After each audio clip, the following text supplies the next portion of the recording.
El cine colombiano es toda una oda casi religiosa a toda suerte de madres, Marías y vírgenes. María llena eres de gracia, Rosario Tijeras, la Virgen de los Sicarios, Señorita María, alias María, En busca de María, son algunos de sus títulos entre, tal vez otros más. El cine de Víctor Gaviria está pleno de los anteriores significantes, especialmente con dos figuras, la madre malvada y la madre bondadosa. Con respecto a la primera, esta pertenece a la clase popular. Andrea, en La vendedora de rosas, escapa de su casa para evitar el maltrato físico y verbal de su madre. Los gritos de ambas se oyen mientras un traveling da cuenta de un agua putrefacta. Cirlot afirma que los símbolos de la madre presentan una ambivalencia notable. La madre aparece como imagen de la naturaleza e inversamente. La madre terrible como sentido y figura de la muerte. Por esta causa, según la enseñanza hermética, regresar a la madre significaba morir. No parece coincidencia entonces que esta película inicie precisamente con los significantes de la madre malvada y el agua putrefacta. Andrea encontrará refugio primero en Mónica, no sin antes persignarse ante la Virgen de yeso que luego aquella confundirá con su abuela. Más adelante, Andrea conocerá a Claudia, quien provee a todas las niñas de rosas para vender, dándoles a la vez cobijo. Por ello, le aclara a Andrea antes de acogerla. Si se maneja bien, le doy comida y dormida, dice. La función de la madre malvada es también la de reprimir. Judy afirma que huyó de la casa porque su madre no la dejaba salir a bailar, concluyendo que, comillas, las mamás son muy gonorreas. Usted se tiene que hacer respetar. Igualmente las tías de Diana, es decir, sus madres simbólicas son unas amargadas, según ella, porque no la dejaban salir. La madre malvada aparecerá de nuevo en La mujer del animal, encarnando a la madre de Libardo. Una de sus hijas dice de ella que es una hijueputa, lo que va en la misma línea de lo que ha diagnosticado Judy con respecto a la figura de la madre.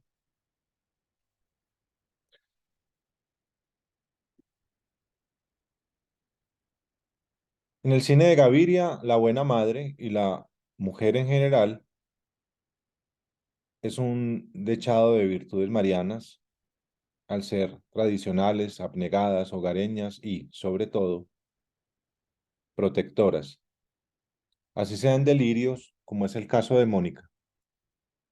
Además, hablar de la madre como figura protectora implicaría aludir a aquello de lo que se protege, y ello podría ser del mal, porque el imaginario de la Virgen Madre representa en la dogmática católica el opuesto dialéctico del mal, del pecado y del diablo. Cada vez que el diablo se manifiesta en un cierto imaginario católico, la Virgen aparece especialmente para combatirlo. Empecemos con Rodrigo D.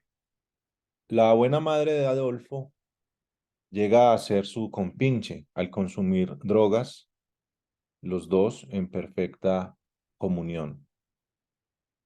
Si la madre se niega, igual estará dispuesta a caminar con él a medianoche, tal vez para protegerlo, como si fueran un par de flaneurs, bajando y subiendo lomas como es la obligación en las idealizadas montañas de Medellín. Aunque tanta entrega tiene su precio, ya que también cuestiona al hijo porque con la forma de vida de éste, comillas, no piensa en ella, dice. A su vez, la madre del Zarco, en La vendedora de rosas, es en su pulsión protectora, se preocupa por las acciones de su díscolo hijo, lo que motiva la melosa teatralidad de éste, negándolo todo. Mónica no tiene madre, aunque eso no es obstáculo para que pida a su abuela que la proteja cuando confunda en sus sueños un chicharrón con un animal que la ataca, exclamando, mamita, ayúdeme, quíteme eso de encima.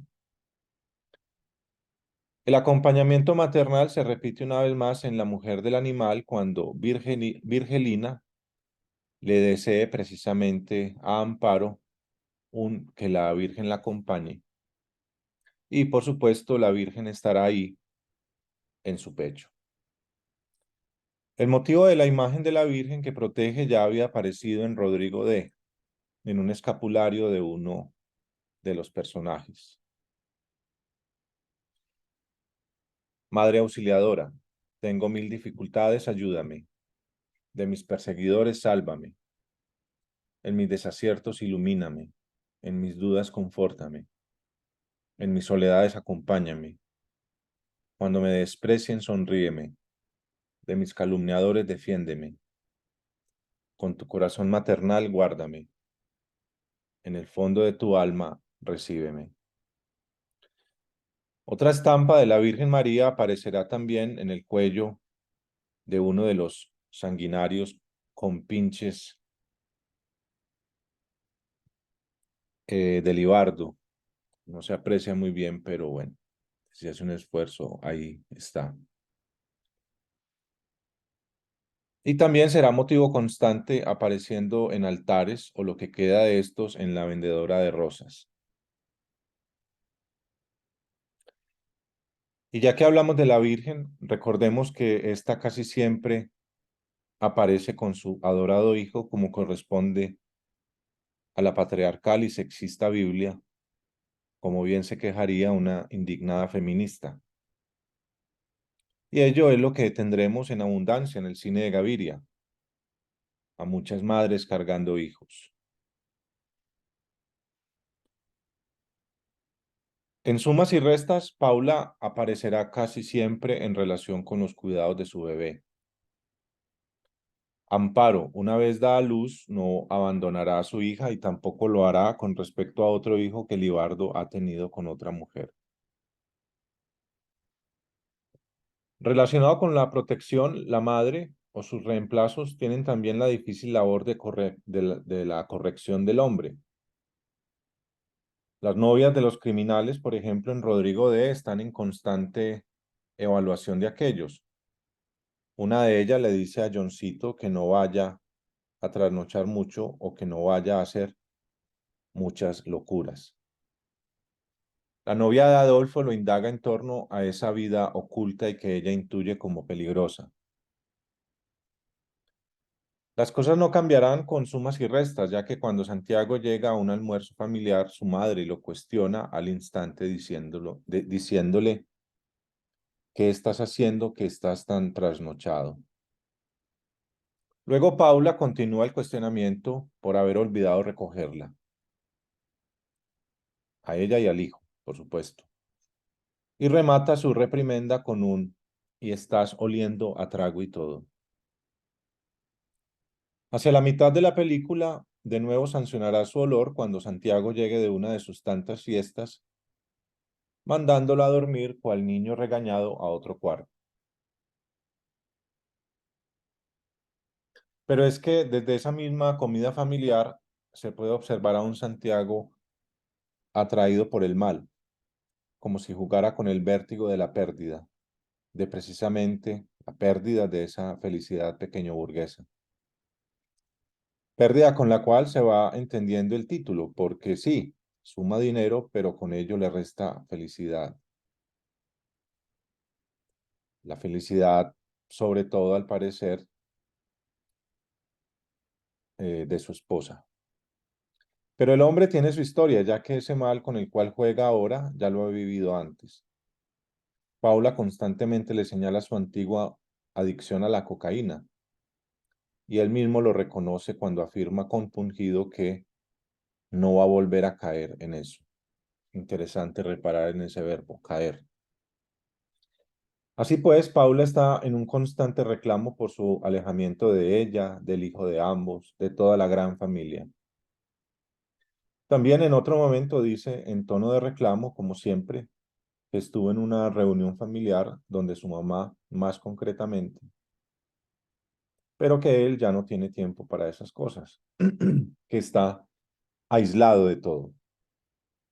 También interesante reparar en esa palabra aislado. Madres, esposas y novias funcionan entonces como agentes del orden y del control. En la finca de Santiago, por ejemplo, uno de sus amigos, Leo, se para de la mesa y su esposa o su novia le pregunta inmediatamente, ¿a dónde vas? Leo va al encuentro de Santiago para decirle que más adelante consumirán cocaína. Eso sí, le advierte que no se deje manipular de Paula, sugiriendo que le tiene miedo. Leo pide a Santiago guardar la droga que habrán de consumir, todo ello para no poner a hablar, dice, a comillas, esas viejas. Luego, mientras la consumen, Paula llega a invitarlos a dormir. Al no obedecer, ella opta por decir maternalmente, se cuidan pues y mucho juicio. Como se puede observar, Paula funciona no solo como la madre de su hijo, sino también como la madre simbólica de su esposo. También los hombres piden su ayuda, como se le pide a una Virgen María. Una vez Santiago está inmerso del todo en problemas con la mafia, le dice precisamente a Paula con una culpa desbordada, yo no soy capaz de vivir sin ti y sin Juan Manuel, el hijo. Y por ello le pide ayuda y ella responde como lo haría cualquier madre incondicional. Comillas, tú sabes que yo te ayudo, eso es lo que he querido siempre. Pero tanta ayuda no parece del todo buena porque es precisamente lo que mete en problemas a Santiago. Al aceptar la orden de Paula de no asistir al funeral de Alberto, es lo que desencadena la furia de su hermano Gerardo, el estrambótico mafioso. Vale la pena recordar que el asesinato de Alberto moviliza un trágico pathos al haber ocurrido frente a su esposa y el pequeño hijo de ambos.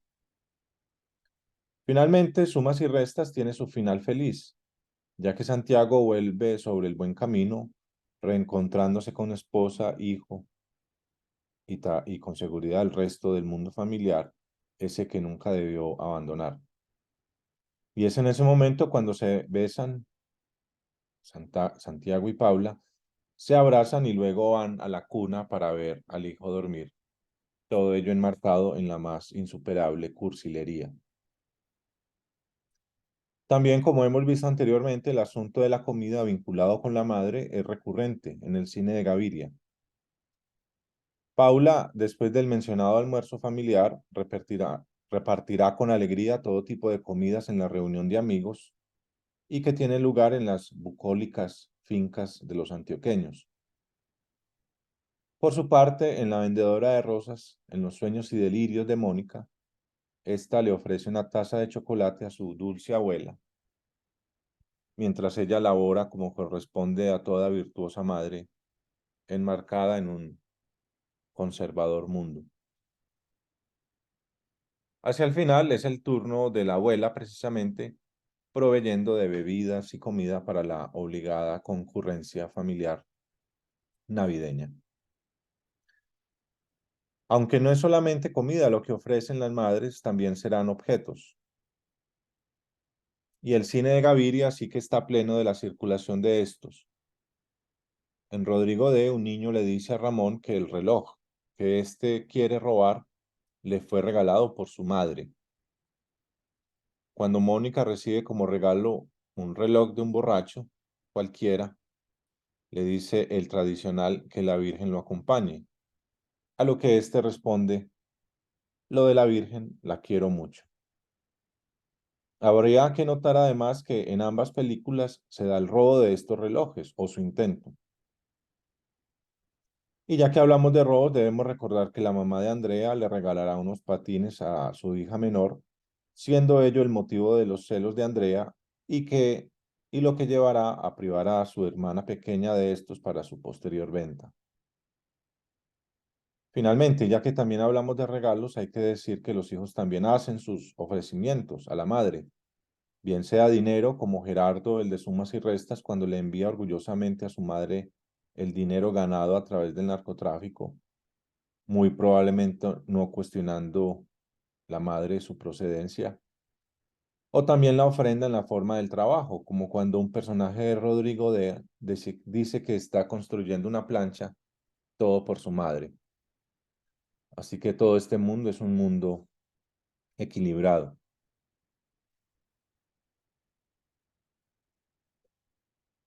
Todo empieza como siempre con Rodrigo D. Este personaje que parece un espectro, deprimido, insomnio, amargado, según su hermano, y un ente, según su hermana. Todo ello por la ausencia de su madre, así él lo niegue. Y la película de cierta manera es una búsqueda de ella, así se crea que lo único que busca es una batería para formar una banda de punk. Porque precisamente a uno de los que consulta por dicha batería es a un músico que conocía a su mamá, no sin antes Rodrigo presentarse a sí mismo como, comillas, Rodrigo, el hijo de Lucy. También hacia el final de la película, Rodrigo busca posada donde Noemí, una amiga de su mamá, porque parece que a falta de esta última estuviera obligado a buscar una figura sustituta. Aunque la razón inconsciente puede radicar realmente en querer saber sobre su madre muerta. De tal manera que Rodrigo ingresa a la casa de Noemí y ésta lo presenta ante su esposo, vinculándolo de nuevo con la madre. Así que escuchamos de nuevo un Rodrigo, el hijo de Lucy. Noemí encuentra un gran parecido entre este y su madre, así como el carácter artístico de ambos. Empiezan a ver las fotografías y ante la primera Rodrigo exclama, parece una virgen, pues. Luego, los comentarios de Rodrigo son harto elogiosos hacia esa madre ausente. Cuca de foto, dice. La cucha vestía muy distinto. Comenta, no sin aclarar que a pesar de ello, no perdía la feminidad. Pero encontrar a su madre a través de las fotos pareciera tener un efecto fatal para Rodrigo, ya que precisamente después de esta visita, al día siguiente decide lanzarse desde un edificio. Por su parte, en la vendedora de rosas, Gaviria recurrirá de nuevo al motivo de la fotografía para que Mónica intente recuperar a su abuela al observar las fotos de su primera comunión. Con respecto a lo anterior, Suárez, o a estos fotogramas, Suárez afirma que el carácter fantasmagórico de las fotos en Rodrigo y de las alucinaciones en la vendedora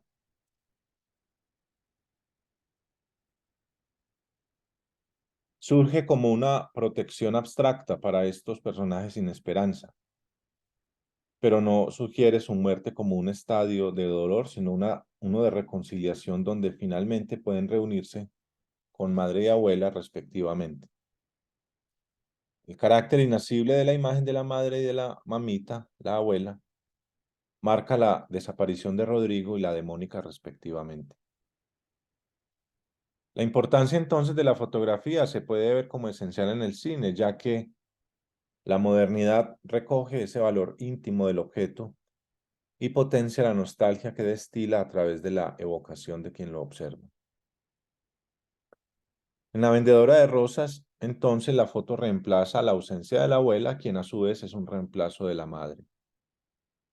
De esta manera no sorprende que Mónica, sin una figura maternal que la proteja, esté a merced de un personaje malvado como el Zarco. De la misma manera que Amparo, otro ser sufriente sin madre, lo será en la mujer del animal. Al respecto, Upegui afirma que es como si esta película se encargara de demostrarnos cómo la presencia avasalladora y agobiante del demonio es incapaz de mancillar el alma sencilla e ingenua de esta niña, convirtiéndola en una heroína cercana a la santidad. Una santidad valerosa y maternal, porque Amparo solo se enfrenta a Libardo cuando de conservar a su hija se trata, o cuando evita que abuse sexualmente de ella, de la hija. Bueno, de ambas, ¿no? Pero es cuando tiene más valores, cuando intenta, pues, proteger a su hija del abuso sexual. Por otra parte, la ausencia de la madre hubo de ser lograda formalmente a través de una cierta técnica en la vendedora de rosas, pidiendo Gaviria a Lady Tavares, actriz que representa a Mónica, que se imaginara alejada de su madre en la vida real. Así lo aclara el director en una entrevista. Cuando yo quería que tomara una emoción fuerte, entonces yo se utilizaba trucos, digamos trucos muy mercenarios. Yo le decía que se imaginara que ella era una niña que no iba a volver a ver a volver a ver la mamá, porque eso es lo que más la había traumatizado en la vida. Cuando un día salió de la casa y no había vuelto durante 3 años porque se había perdido. Estuvo 3 años sin la mamá, buscándola, una niña de unos 8 años. Estuvo en un internado, unas monjitas la ayudaron. Esa cosa sí que la ponía a llorar, qué cosa tan berraca. Entonces yo cada que necesitaba se lo recordaba. La sustitución de la madre a través de la abuela, Mónica también la hace a través de las alucinaciones inducidas por el sacol o los sueños. Particularmente en cuanto al uso de drogas, habría que señalar que, o citar a Martínez, el sacol o pegante que aspiran los personajes en distintos momentos del largometraje es un alucinógeno que abre la puerta a quimeras imprevistas que descolocan y llenan de desasosiego, tanto a personajes y espectador. Mónica, la protagonista principal, es quien ejemplifica mejor esta condición, ya que cada vez que el amarillento adhesivo de olor penetrante entra por su nariz, una anciana de mirada bondadosa, que solo ella puede ver, aparece. Es su abuela. A veces esta mujer camina acompañada de otros niños, a veces simplemente se ofrece a abrazarla rodeada de mucha más gente, y a veces su figura se mezcla con la Virgen María, alcanzando un estatus de divinidad. Mónica rescata la figura de la abuela como un ser aún más maternal, tierno, permisivo y cariñoso que las progenitoras directas. Además, potencia del todo esta silueta cuando la compara y equipara con la Madonna. A. Ahora resulta más claro y bello contemplar esa penúltima secuencia donde esta abuela rescata del dolor, la muerte y el abandono a Mónica, provocando una asunción a los cielos. En términos finales, podemos decir que la fantasía consumada de la protagonista se adentra al terreno de lo onírico, de lo surrealista. Dichas apariciones de la abuela son cuando la vemos caminando con unos niños sobre un pavimento anegado, como si fuera Jesús caminando sobre el agua. Agua, elemento que remite a la quebrada sucia, donde hemos escuchado anteriormente los gritos de la mamá de Andrea. Madre y agua aparecen aquí, pues, evidentemente vinculadas. Pero también tiene que ver con las típicas apariciones de la Virgen en Latinoamérica, ya que muchas leyendas tradicionales de índole religiosa, venidas desde la época de la conquista, sustentaban versiones de apariciones de la Virgen junto a ríos o fuentes de agua, y siempre a gentes humildes. También al amanecer, o poco antes, la Virgen de Yeso se convierte en la benévola abuela, en un puente que cruza la quebrada.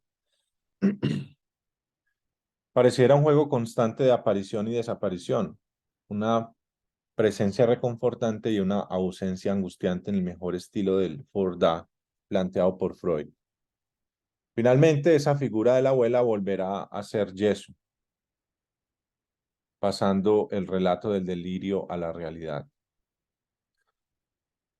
Y este mismo día, Mónica sueña de nuevo con la abuela, ofreciéndole la taza de chocolate. Con respecto a la angustia y a la nostalgia por la madre ausente, también en Sumas y Restas, uno de los amigos de Santiago, el duende, pasa por su antigua casa, la mira con nostalgia, llama a su madre, tal vez muerta, exclamando «Amá», y al ella obviamente no responder, dice con un dejo de nostalgia «Ya no sale». Genéticamente, se podría pensar que una de las primeras separaciones entre madre e hijo se da, por supuesto, en Rodrigo D. Cuando dos ladrones roban un carro, la madre forcejea y corre desesperada tras ellos, ya que su hijo ha quedado adentro. Luego los ladrones, al percatarse de la presencia del bebé, lo dejan abandonado en una zona verde. Pero volvamos a la vendedora de rosas. Para lograr reunirse con su abuela, Mónica pareciera querer partir de este mundo, ya que le pregunta insistentemente que si la abuela ha vuelto por ella, por Mónica, o le cuestiona el porqué de su partida sin habérsela llevado. Con ello se manifiesta una clara pulsión tanática. Se entiende, ya que la única manera de estar con su abuela es muriendo, lo que en efecto sucede al final, creyendo que su abuela ha regresado por ella. Yo me voy con usted, dice. Y en efecto, Mónica cree estar en sus brazos, los brazos de la abuela mientras muere. Este fotograma se asemeja al motivo de la Pietà, harto recurrente en el cine a modo de parodia. Además, la intensidad del contacto físico ante la separación traumática e irreversible hace de la piedad un motivo profundamente ligado al cuerpo. Es, al fin y al cabo, el último abrazo entre dos cuerpos que ya no forman parte del mismo mundo. En la mujer del animal también son dos las ocasiones en las cuales este motivo se da. Una cuando la madre del diablo grita mi hijo, creyéndolo muerto. Y la siguiente cuando el animal muere en venganza por la muerte del anterior. Ahora finalmente hablemos del mal desbocado debido a la ausencia pues de la madre. Pero porque si el cine de Gaviria está pleno de figuras bondadosas como la madre y la Virgen María y las novias, es claro que también tenemos la contraparte con seres malvados como el ansioso Ramón, el histriónico Sarco,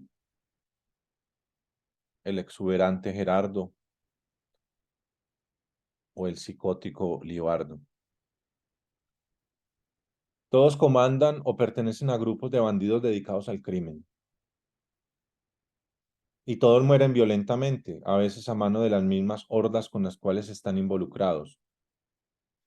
Es el caso de Ramón por no abandonar el barrio, o del Zarco ajusticiado por sus excompinches, o de Gerardo por sus anteriores contactos en la mafia. Olivardo, gracias a un atentado que le hacen dos hombres con seguridad pertenecientes a otra horda similar a la que él comandaba. Y si en la vendedora de rosas, víctima y victimario mueren conjuntamente, ya en Sumas y Restas y en la mujer del animal, son los victimarios los que caen bajo las balas asesinas de la venganza. Por otra parte, el mal que ejercen estos personajes es inexplicable para las mismas víctimas.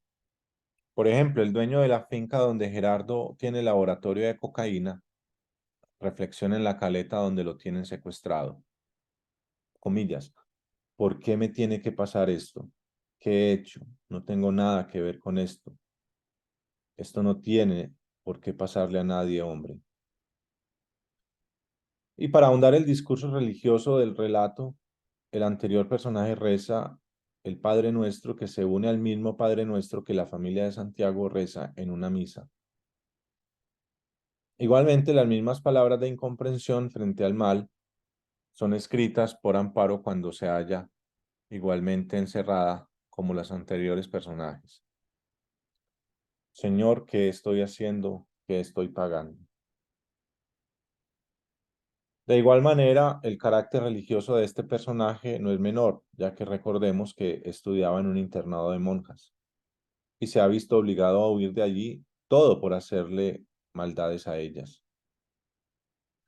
Y ha de huir de ayer, y ha de huir de allí también, ya que no quiere vivir con su malvado padre. En ese sentido, se parece a esos otros personajes de la vendedora de rosas, como Andrea, quien ha de huir de su madre, así como lo han hecho Judy o Diana. Todas ellas huyendo de un terror familiar. Y así, finalmente, habría que decir, los relatos de Gaviria, de Víctor Gaviria, parecen repetirse una y otra vez.